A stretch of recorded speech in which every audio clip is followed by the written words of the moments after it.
Le projet part d'une mémoire de Yannick quand on était petit. Et cette mémoire, c'est les danses que lui faisait, les danses traditionnelles qu'il faisait populaires au Pays Basque, donc les danses traditionnelles basques.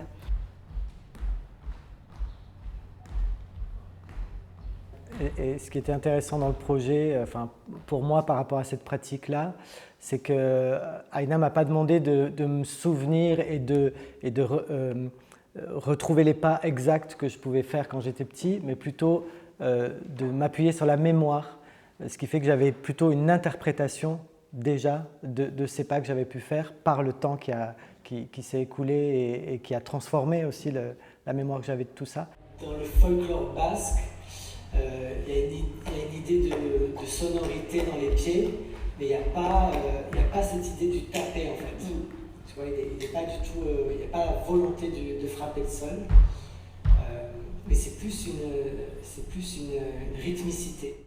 Pour ce projet-là concrètement, je pense que la pièce, en dehors de questionner les danses populaires basques ou la mémoire de Yannick ou d'autres personnes, ça questionne aussi comment la transmission en danse d'un corps à l'autre mute, change le geste aussi.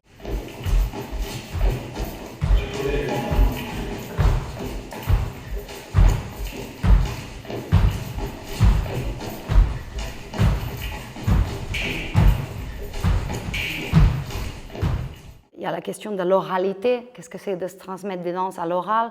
Il y a la question aussi de la communauté, comment on partage des danses de manière collective et d'où elles viennent, quelles sont les origines, mais aussi quels sont l'impact de ces danses actuellement.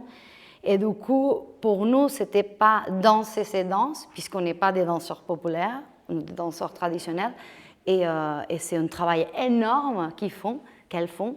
Mais c'est plutôt de comment, à notre endroit, en tant que danseur créatrice d'art chorégraphique contemporain, je récupère des mots d'autres personnes et j'en fais, on va dire, un moteur chorégraphique.